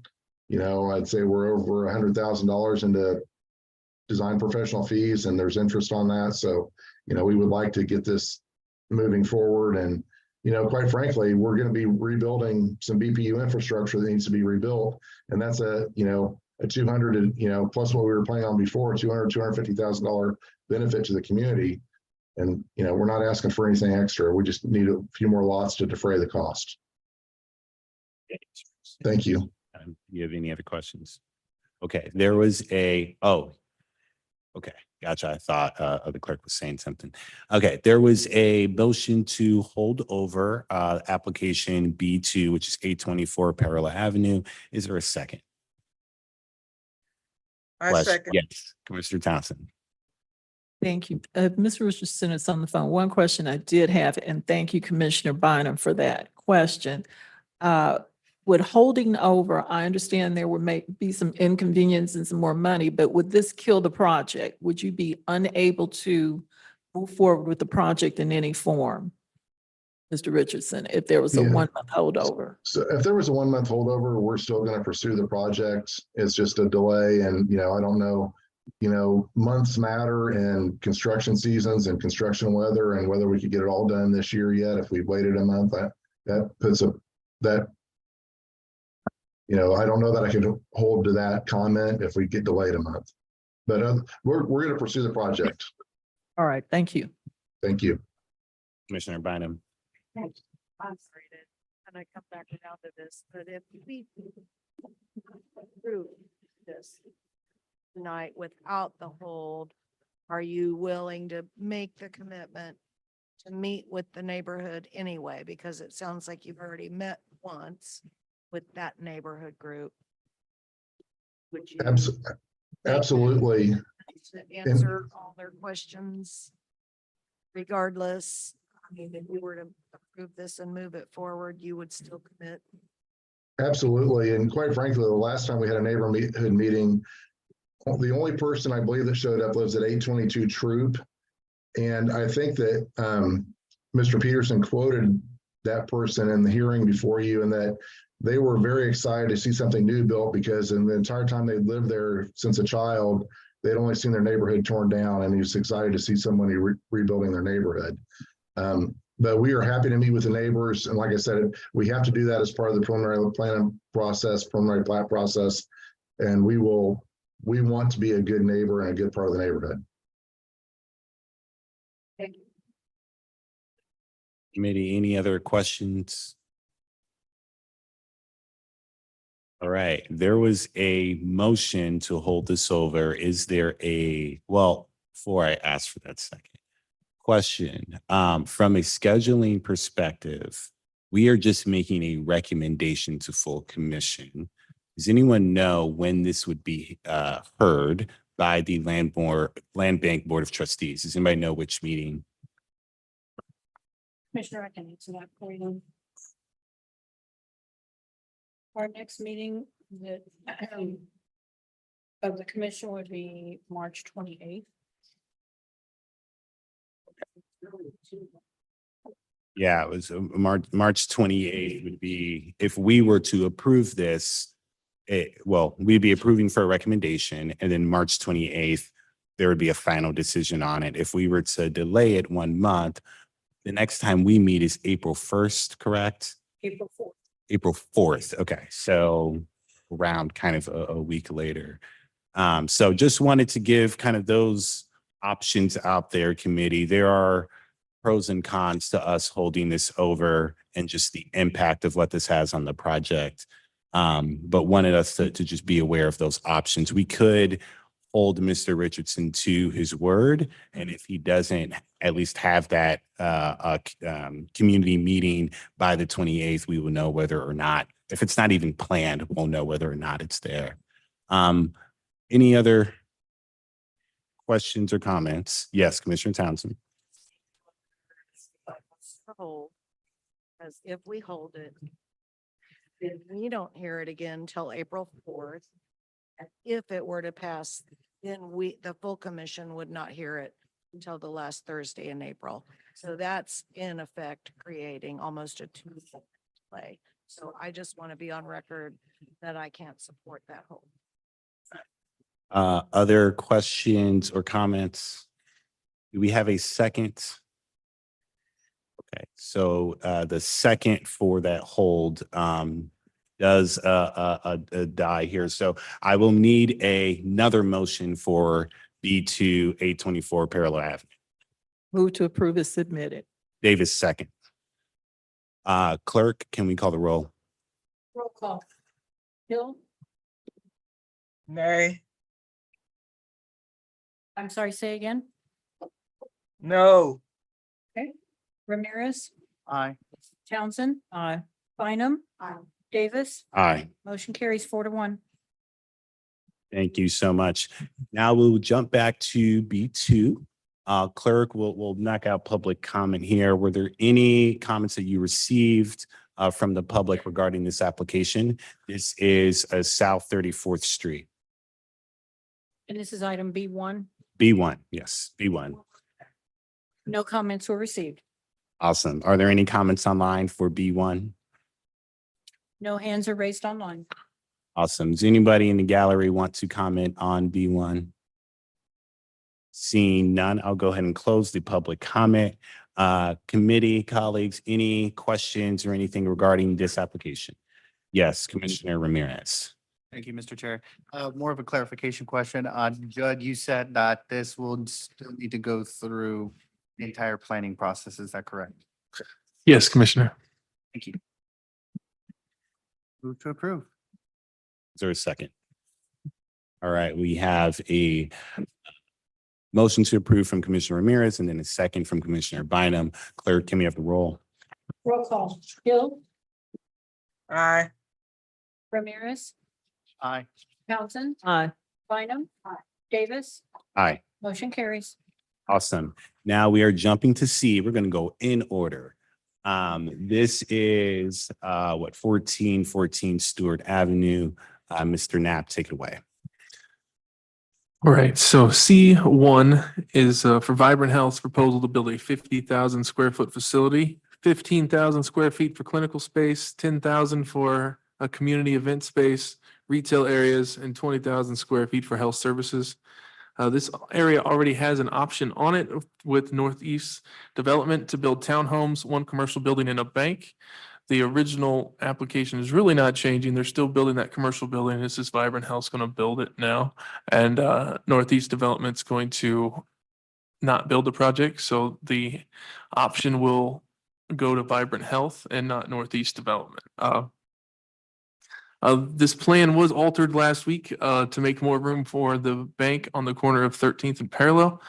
It shifted the whole project over 100 feet.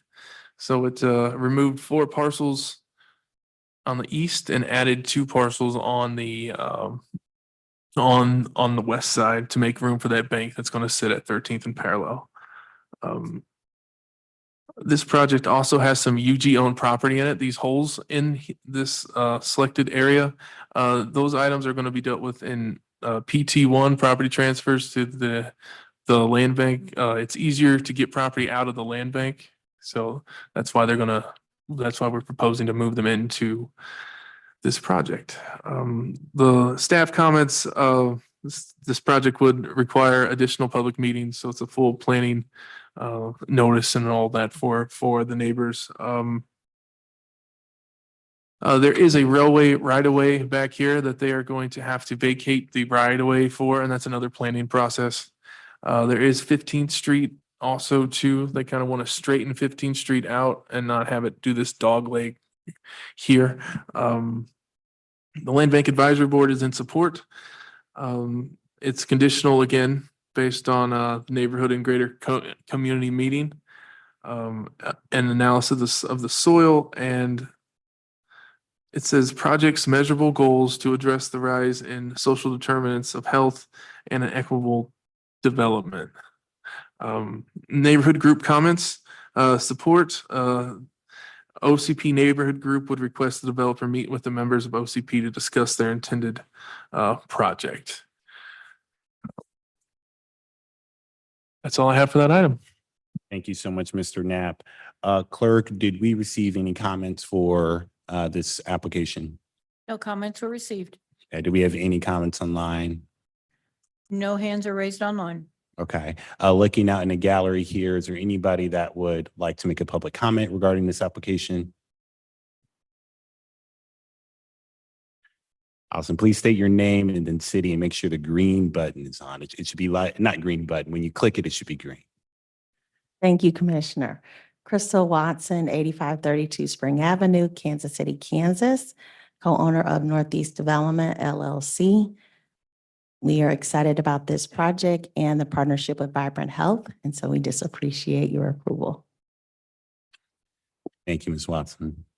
Awesome. Okay, I will go ahead and close the public comment period. Colleagues, any questions, comments that we have? Commissioner Townsend. Thank you, Mr. Chair. I might say that this is actually the second time we would be coming for an approval, but under the name of a different applicant, but it's still part of the development that Mr. Gwynn brought as an option agreement, with the plan being to have a bank on the corner And for visualization, we're talking across the street from Heathwood Park. A lot of people, not Heathwood, Jersey Creek. Well, Jersey Creek, yeah, and Heathwood down the street across that was how I was referencing people could, yeah, but yes, it'll be a good workout down to Heathwood Park. Thank you. Good to see you tonight. Okay. So this is not really the first time this project, based on what it is, healthcare center, is being heard, but is being heard by another applicant who is seeking to move forward with it, Vibrant Health. So there's still the plan for that option, as I understand it, or Vibrant Health, or a bank on that corner, and various townhomes. So look forward to this actually coming to fruition. And I would move to approve the application. And that would be all of, it's shown as Vibrant Health 1, small I through 13, all of those items. Thank you so much, Commissioner. We'll go ahead and hold that for now. I do want to get through just questions and then we'll get back to it. Commissioner Ramirez. Thank you, Mr. Chair. I just commented that I support this.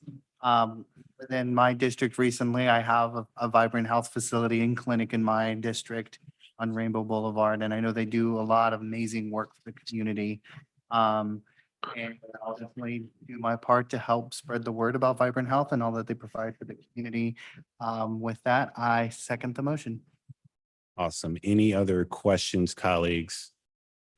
I also have Vibrant Health in my district as well, and they do a lot of really, really good work. I know there's a question regarding meeting with the OCP neighborhood group, and so Ms. Watson, if you could reach out to just Vibrant Health and just make sure that it's organized. And I trust you all because there's a lot of history within our community. So please do make that happen. But there was a motion for approval in a second. This is for C1 1414 Stewart Avenue.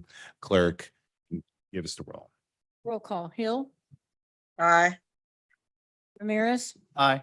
Townsend, Aye. Bynum, Davis, Aye. motion carries. All right, C2. C2 is at 1705 North First Street. This application was held last month for more time to review the application area. The Land Bank Advisory Board had a new comment for this project. It says the area is in a state of change with Juniper Garden just being recently sold. This area has a high potential to attract tourist traffic. That concludes this item.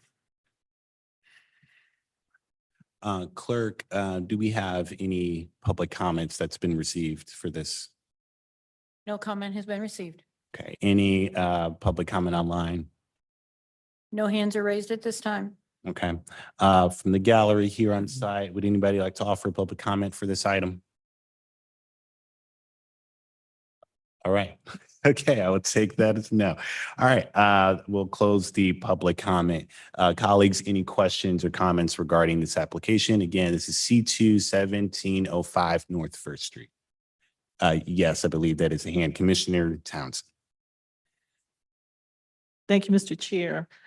This item at my request was held over for the purpose of making contact with those people who now currently own what used to be Juniper Gardens. My first step since the last month was to contact Ms. Andrea Tapia, who is Executive Director for Kansas City Housing Authority.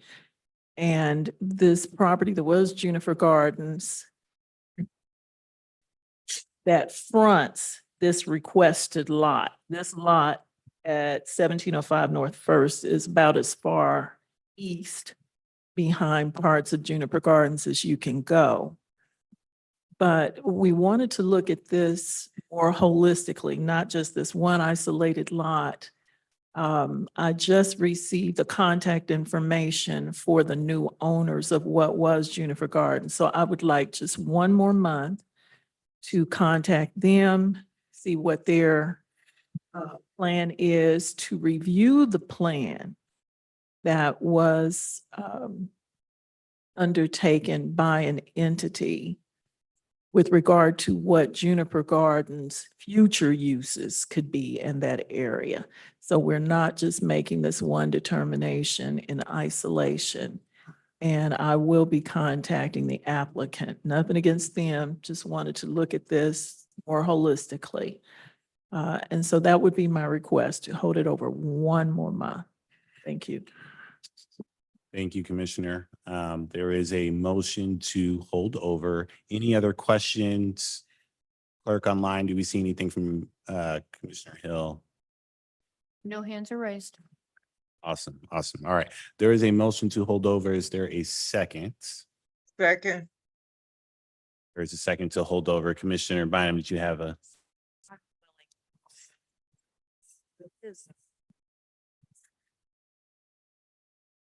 Really have an appreciation for not only what Commissioner Townsend is trying to do, which is actually research and investigate, but also the Land Bank Advisory Board in this case, and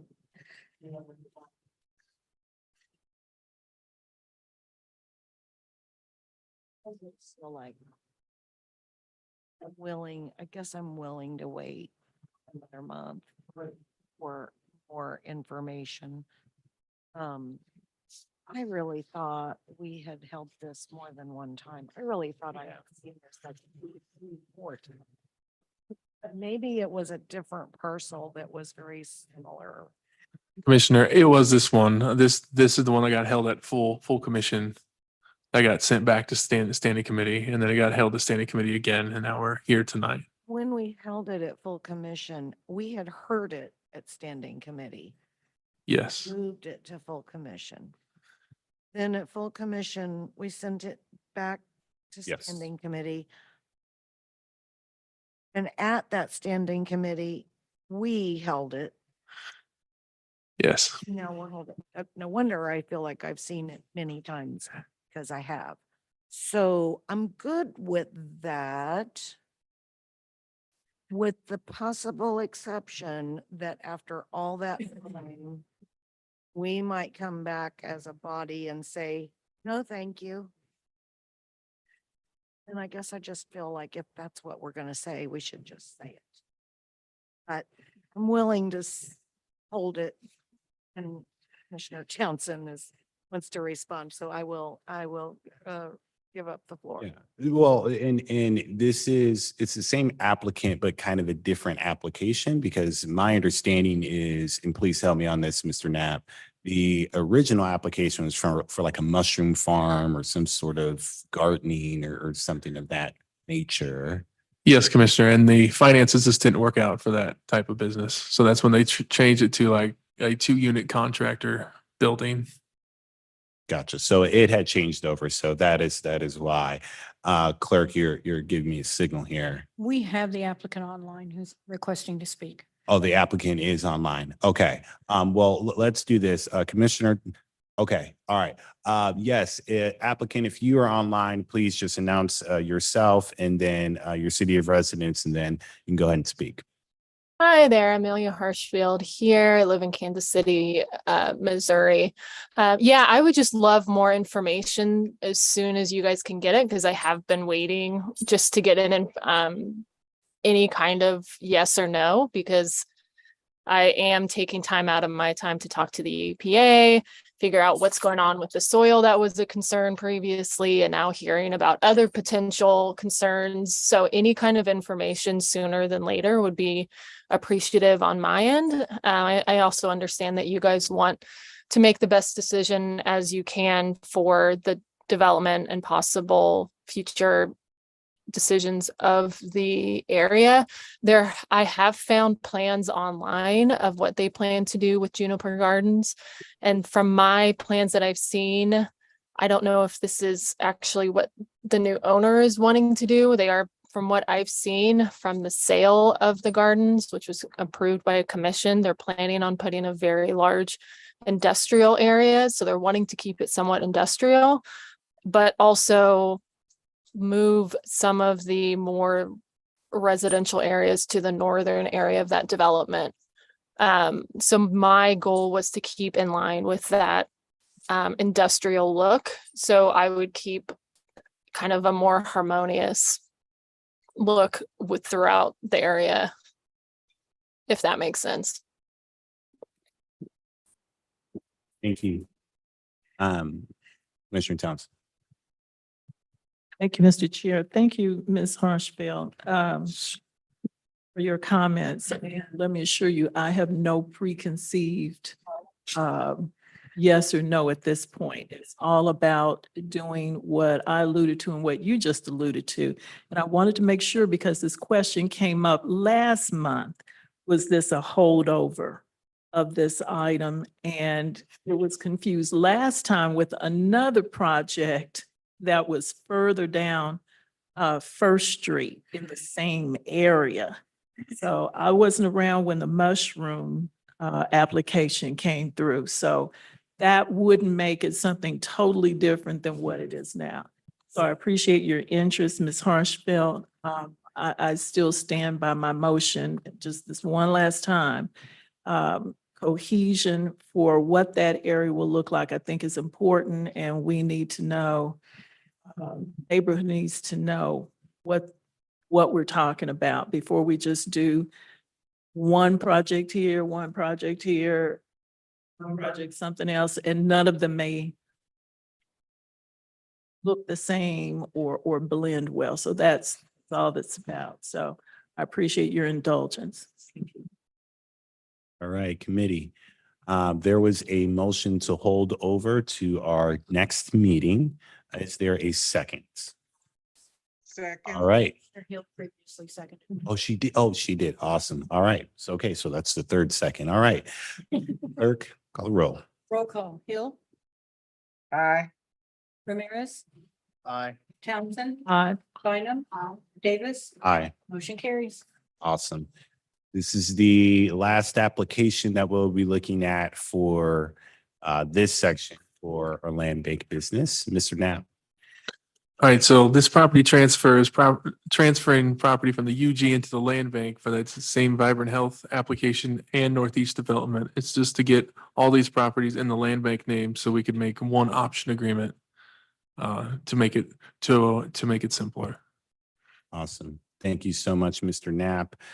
Clerk, do we have any public comment on this? No comments were received. Any online? No hands are raised at this time. All right, from the gallery, would anybody like to speak to this item? Seeing none, I will close public comment. Colleagues, any questions or comments? Is there a motion? Move to approve. Townsend second. Awesome. Clerk, can we get the roll? Roll call. Hill, Aye. Ramirez, Aye. Townsend, Aye. Bynum. Aye. Davis, Aye. motion carries. Awesome. Thank you so much. Fantastic. All righty. We are complete, if my agenda is reading correctly, on our land bank business. And so thank you all so much in regards to recommendations for applications. We will not spend the entire or we will not go through the entire presentation and hit on every single item tonight, because I do understand that it's been long. What will happen, and this is for the land bank policy reviews, Mr. Knapp, I'll just have you present committee. We'll have public comment. You all have some questions, go ahead and feel free to ask them, but we will see this item again. And so this is not all or nothing tonight in this. All right. Okay, so a lot of writing on this, a lot of work has been done to review and revamp our land bank policy. Mr. Knapp, I'll let you do the heavy lifting on talking about this. But committee, please do hold your questions. Let Mr. Knapp get through the entire presentation. We'll do public comment and then we'll get to questions. Mr. Knapp. Thank you, Commissioner. So for today, we're going to review what we've done in the last two years about this land bank policy. I'm going to show you like the brief land bank inventory. I'm going to get a community feedback summary and then go through the major policy changes what the current policy is today, what the community feedback was, what our proposed policy changes are. So here is our land bank properties on a map. We have 3,143 buildable lots. Buildable just means you can build a house on it. We have almost 700 unbuildable lots. Unbuildable is you can't build a house on it. It's in a floodplain or undermined area where it's too small. We currently have 458 options out there, so that's 458 parcels that went through the previous meeting, for a total of 4,297 land bank lots. We had this is a so we have this community engagement started in June of 22. We had 5 community meetings all over the city. We had 318 participants. The Bertice Lee meeting had more people show up than we had room for. So we had a second meeting, but with that second meeting, we changed the questions from the feedback we got from the first 5. We made a 6th meeting that was more targeted, that had like 4 subject-specific policy tables where people would go to and do activities. Those items include how to build on a land bank lot, gardens, yard extensions, and new construction, neighborhood character. So we had 57 participants at that meeting. Here is a question of one of the table activities was rank your top uses for development on land bank lots. Number 1 was yard extensions. 2 was garages, 3 was homes, 4 was hold for development. 88% disagree with the land bank parcel should be held for development. 84% agree that land bank should be used as yard extensions. 69% agree that land bank parcel should be used for garages, and 60 agree that homes are an appropriate use for land bank lots. We took all those meetings, those 6 meetings, and we had 5 subcommittee meetings where we really hashed out these policy changes. Those are all on YouTube. All the dates are listed, and the topics covered in each meeting. So now we'll go into our first policy change area, and that is options. This is our current policy for options. It could be really summed up as if the lot is buildable, the applicant must build on the lot. So this meant no yard extension for buildable lots. Over here is my decision tree of how I run the land bank. The applicant identifies a lot. We ask, is it buildable? If it's not buildable, it's eligible for a yard extension, and the requirements are primary residence, abutting property, only 1 yard extension, and they're no active code or they're current on their taxes. If they meet all those, I create a presentation and show it to you. But if it is buildable, I ask, is construction planned? No, it's not really available for sale, and that's where the garages came from. And then yes, and then I start my gathering to present to you their application. We have 458 active options. Currently, the majority of them are single-family homes, 313. We did see a big uptick during COVID when the housing market was going, that people couldn't find houses. They were turning to the land bank to see if maybe they could build their home instead of buying one. We have 78 completed options. If you see, there's a graph at the bottom with the trend. In 2021, we had 14. And then last year we had 27. We already have 16 for this year. So it's definitely increasing every year. I do get lots of positive comments on this option program. Like the contractors can't believe it really exists, that it's that easy. And I always tell them the easiest part is getting it through the land bank, and the hardest part's building it. So I drove around, took pictures of all our completed projects. We got 18 homes out there right now. We got 14 that are under construction. And here's some of the community feedback for options. Like, what does success look like? People said fewer or no vacant lots, and then increase the tax base. And I have to say, not one comment in there was about yard extensions. when asked, what does success look like? This little chart over here was a activity that we had where people put dots and voted on what they wanted. This is where all those percentages came from before. You see that people didn't want to hold for development. Seemed like everybody but one wanted a yard extension.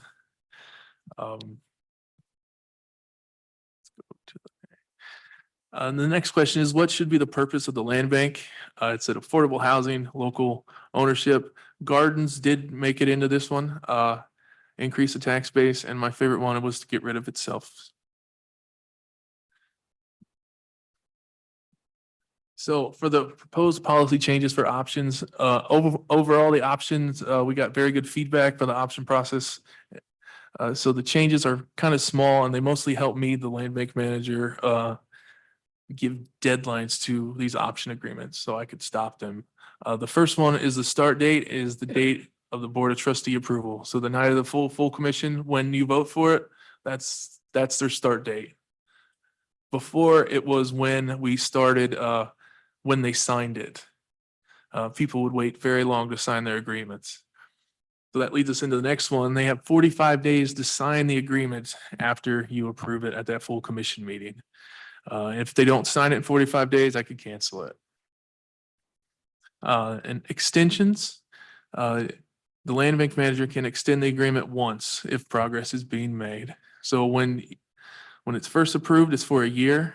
If they're getting their building permit, plot plans and things, and they are making progress, I will extend it for another year. If they go beyond that, the third year, they would have to come back in front of this standing committee to get an extension. That pretty much sums up all the option changes we had. Yard extensions, the current policy is it's only for unbuildable lots. So if you were next to an unbuildable lot, you could get a yard extension. The eligibility requirements minus the first one of an unbuildable lot, 2, 3, like you have to live next to the house. It has to be a vacant lot. You can only have one yard extension. You can't have the whole block. And your current on property tax, no code violations are still the requirements with the proposed policy changes minus number one on the unbuildable lot. So the community feedback we got from it, the pros was the people that wanted yard extension was spaces for use, gardens, community ownership, and reduce the UG maintenance costs. The cons were when we presented this, we presented the like tax revenue from a vacant lot versus a house. So it's more the cons for giving yard extensions away. And we have research that proves that when we give yard extensions away, nothing happens to them. And they have a higher chance of being tax delinquent than regular homes. So the cons were you have less, if we start giving yard extensions away, you have less property for affordable housing. You can't really increase the tax base. You can't increase the density.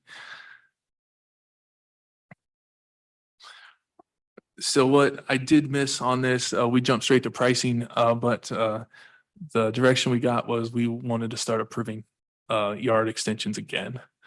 And we also included commercial lots. And also it can include undevelopable properties that are behind the home that are landlocked and that they're basically, if you have an unbuildable property behind you, you can get that one too if it's not split by an alley or anything. It has to be touching your property line. The pricing most land banks we did research on, it was under $500 is what they sold them for. We were selling them for what the county appraised it at. And it was like around 1,000 is what we were selling properties for. So we reduced it to the size requirement and we put 10 cents per square foot. So like 44% of the land bank lots we have will be under $500. So if it's a big lot, it costs more. If it's a small lot, it costs less. And then commercial is also higher at 25 cents per square foot. Gardens. Let's define a garden. A community garden is maintained by a group of people. A personal garden is like one that's next to your house. It's kind of treated exactly like a yard extension. And then urban farms are for income creation, so people can make money. Our current policy was you must be affiliated with a larger gardening group. We had a lease program that we just discontinued because it was very hard to manage. But the land remains available for development. So if a development came in, we could come back and take their land and basically cancel their lease. The community feedback we received is that 74% agree that the land bank lot should be used for gardens. So here's the proposed, here is like a decision maker. If you allow gardens, it kind of reduces crime because there's more eyes outside looking at it. Gardens are a healthier community. Not only are you eating better food, but you're also working harder to get that better food. So it's like a double whammy there. And it creates a sense of community, just people being out. And the don't allow gardens was the maintenance and enforcement issues. Some people view that gardens aren't as nice as a lawn, like not as well kept, could be a source of blight. And then do neighbors want to live by them? And they could easily fail because gardening is hard. And then we also have contaminated soil that we need to test for. Other policy changes that we had was the Land Bank Advisory Board has one additional member for the MBR with the most land bank properties. We do have holds here too. Staff recommendation was holding property for third parties are prohibited. We would push them through the option agreement. So they would just have an option agreement instead of a hold. The mayor's office wanted holds are allowed for development. And then the governing authority is basically just gives you the ability to, because I can't write the rules to meet every situation. It allows us to be flexible. So this is my current workflow again. If it's a buildable lot, you have to build on it. If it's a unbuildable lot, I could give it as a yard extension. So if this new proposed policy goes through, this would now be my next decision tree. You can either get a yard extension, a garden, or new construction on. So let's see. There's also a staffing levels thing I was told to go through. This is just our research of what other land banks, how many properties they have versus how many employees they have. Kansas City, Missouri has 2,700 properties and they have 5 employees. We have 4,300 and have 2. I think that sums up my presentation. Thank you so much, Mr. Matt. So this is, again, a lot. We're not going to go in and do a deep dive committee, but at the very least, we wanted this to be presented and have some time for discussion if need be, but we will have continued discussion in future meetings. With that being said, we did want to offer ample opportunity for the public to comment on, and so we'll go ahead and do that now. Clerk, did we receive any public comment for this particular item? No written comments were received. Okay, is there anybody online that would like to speak to this? No hands are raised. Okay, in the gallery, do we have anyone that would like to come forward and speak on this? Please state your name and then city, and we've got 3 minutes. Hello, my name is Megan Painter. I live at 1327 Barnett and I work at Community Housing Wyandotte County. My main comments are, I was reading through the actual policy itself, and there seems to be a lot of changes that were made just in the last few weeks. I had sent in some comments and I just want to say I feel like I was heard, and there seems to be a little bit of a shift in how people are thinking about the land bank as an asset. Even in practice, we're talking about looking at the bigger picture of what's going on and not just giving things out sporadically, but thinking more like developers, more like economic developers when, it's really important to package land in order to have those really big catalytic projects. So just want to say thank you, and that is all. Thank you, Ms. Painter. Other questions or comments from the gallery? Good evening. I'm J.D. Rios with the Mayor's Office. I first want to express appreciation to Committee Chair Commissioner Davis read over the proposed changes, and from a meeting back in September, I did see language that was requested by the mayor's office in 5.7, 6.2, and 6.3. So I'm very appreciative of that. I did want to just take a moment to express some opportunity here while reviewing the land bank policy on a concept of having a land bank and a community land trust type partnership. Across the country, communities are struggling with inventories of properties, just like Wyandotte County. Properties are vacant, abandoned, or tax delinquent. Many of these properties are underwater in value, meaning the amount of delinquent taxes, liens, or property repairs are more than what the property is worth. And so what I would like to suggest is that we look at the concept of a community land trust. Although there are many variations in the model, a community land trust most often focuses on providing permanent, affordable housing. CLTs are different from other nonprofit affordable housing developers in a few ways, but most critically, a CLT separates the ownership of the land and structure. 1 minute remaining. The CLT retains ownership of the land and enters a 99-year renewable ground lease to the homeowner. What this does then is places limits on future sales of the property while providing an opportunity for homeowners to build wealth from the home sale. So the home remains accessible to low and moderate income home buyers at an affordable rate for a long period of time. And so I would encourage some discussion about that so that I think that this is something, when they talked with the community, you saw affordable housing, increasing the tax base was among the most asked for.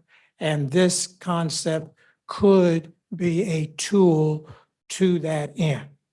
Your time has expired. Thank you. Thank you, Ms. Rios. Awesome. Any other comments regarding this proposed policy? Good evening. I'm Alicia Ellingsworth. I'm the Executive Director of KC Farms School at Gibbs Road. We're in the 6th District, 4223 Gibbs Road, KCK 66106. I want to thank people in this room for the support that you've given urban ag over the many years that you've been around, you've been able to support. You know, there are a lot of really simple things I can say. Once land is covered in the parking lot, we're never going to grow food there again. Once a house or a building or a commercial structure is on that land, we're never going to grow food there again. As our population increases, as the climate changes, we are more and more responsible to grow our own food in this area. And we are very fortunate in Wyandotte County that we have so much open land. We have so many people and so much talent growing food, farmers in this area. Some brand new and some have been farming for 20, 30, 40, and even multiple generations. So we're very fortunate that way. KC Farm School has been on the property for 5 years. We're in our 6th year. I've seen things I never expected to see. We grow a lot of food. That's a given, right? On a farm. Kids, 4-year-olds run free on this land. 14-year-olds who have faces that show that they have just checked out of their lives. They spend their lives on digital devices, come alive again. parents with children feel comfortable. A safe space is available for their kids to be. Young people are finding jobs and finding opportunity. So I said it a couple of years ago, we're not looking for 4,000 lots. We don't need all of those land bank lots. But if you can save some, if you can continue to support urban ag, backyard growing, patio growing, anytime you can provide some space for growing some food, it's going to pay off. It's going to make Wyandotte County an even better place to live. Thank you. Thank you. Any other comments from the gallery on the proposed policy? Great. I'll go ahead and close the public. Oh, I'm so sorry. Yes. Yes, ma'am. Please state your name and then your city of residence, and then proceed with your comment. Shirley Wainwright. Awesome. Can you pull the mic down, ma'am? Just want to make sure we hear you.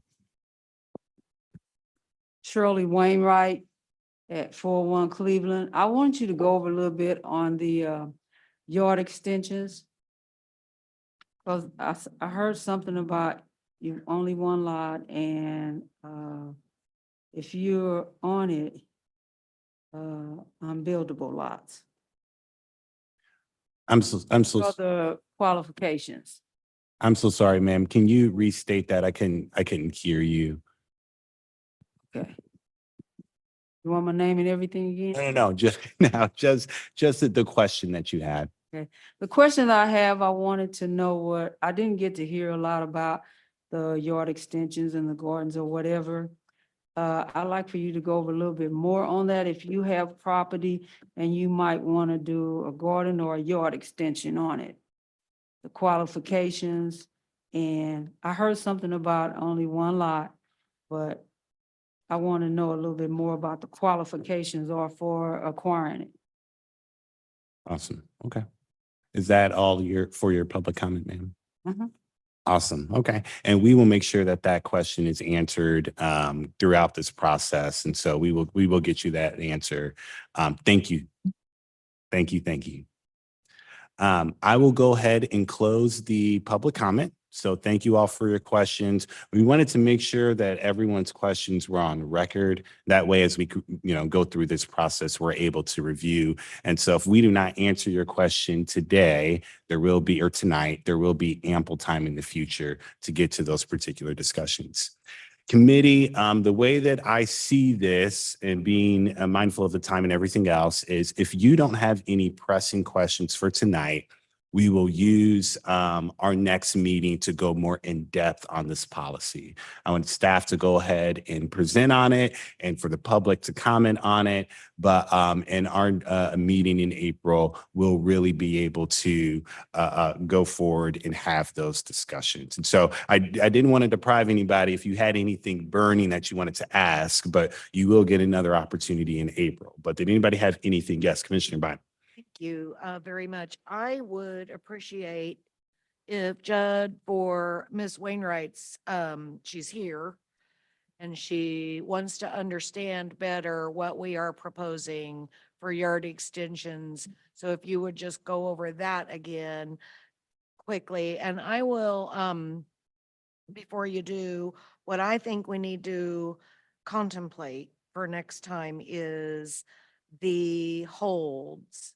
And the things that came to mind as we talked about allowing holds for development are, should we be putting parameters around what that looks like? So for example, we had a townhome project tonight that, technically to me was kind of like what Megan Painter was saying, we're assembling properties for a development. That was not a one house thing. That was a development project in my mind. And so potentially that could have been something where that developer asked for a hold on those properties a while ago. So I would like discussion on when we say holds for development, which I would support, but what size, how many, what's like the minimum number of units that we would consider to be a development. And then secondarily, for what length of time? I think those are just two very basic questions. Hold for how long? So, for next time, but I think we should flesh that out in policy. And then, like I said, that's all I had for that. And then, like I said, if Judd, if you would just walk us through the yard extension piece again, so we can answer our constituents' question. And that's it for me. Thank you. Thank you so much. Let's go ahead and do that. And just briefly, Mr. Knapp, we'll just kind of get the answer. Now, I will say, Commissioner, it is a proposal. So I would hate for anyone to walk away thinking this is the policy. This will change. But before you do that, Mr. Knapp, was there anything else, again, a committee, last minute things before we call this tonight? Okay, Mr. Knapp, we'll have you briefly go over the proposal for yard extensions. After that, we call it tonight. So I could be long as I want. No, I'm just playing. All right, so the rules for a yard extension is it has to be your primary residence. So you have to live there. You have to own the home. The lots have to be adjoining, so that means the lots have to be next to your house, and the property lines have to be touching. So there can't be like an alley between you and the lot that you want. You have to be able to join these lots together. That's kind of a good rule, and it's one yard extension per home. That is, and you have to be current on your taxes and no active code violations. That is it. And that is the proposal. That's in the proposed policy, correct? That is correct, yes. Okay, awesome, awesome. And again, if you all have any questions, because we're not voting on this tonight, please do contact us. This was for the purpose of information only and for the purpose of everybody to be on the same level when it comes to knowledge about the policy. If you want to meet with us, I know some folks have already reached out. This would be the appropriate time to do so this month so that we can get things moving forward. Yes, Commissioner Bynum. It's not a question, it's a comment. You stated, I believe, that the committee started working in 22. Yes, ma'am. So it's been a year and a half minimum. And I just wanted to, Commissioner Ramirez, former commissioners McKiernan and Markley, I served on the committee. Obviously, Commissioner Davis chaired the committee. Were there others? I believe Commissioner Townsend was able to attend a few meetings. I did see her sneak into a few community engagement events. So we had more than half of the elected body engage on this in some way, shape, or form and touch this. Want to thank the committee members because and of course, staff, Yeah. you know, Gunner and particularly Gunner, Judd and Wendy were kind of the three constants, but we did also Miss Marcy as well. good interaction with Public Works and other departments that I thought was really important that came to the table because it's a big deal. And I just want to express my appreciation because like I said, it's a year and a half of work, let alone all the community members who came to one or more of the events. So thank you. Absolutely, absolutely. Before I call for a motion for this meeting to adjourn, I'll just let our committee members know we have some homework to do. So if you haven't read the policy, if you haven't looked at the slideshows, you have a whole month to do so.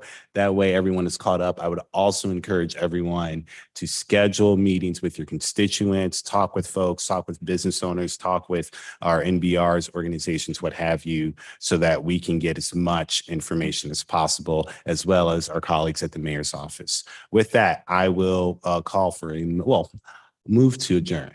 Move to adjourn. Is there a second? Second. All right, clerk can call the roll. Roll call, Hill, Aye. Ramirez, Aye. Townsend. Aye. Bynum. Aye. Davis. Aye. Motion carries. Thank you so much, everyone. Have a good night. Be safe.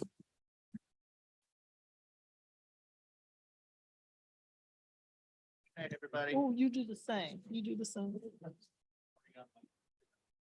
Huh?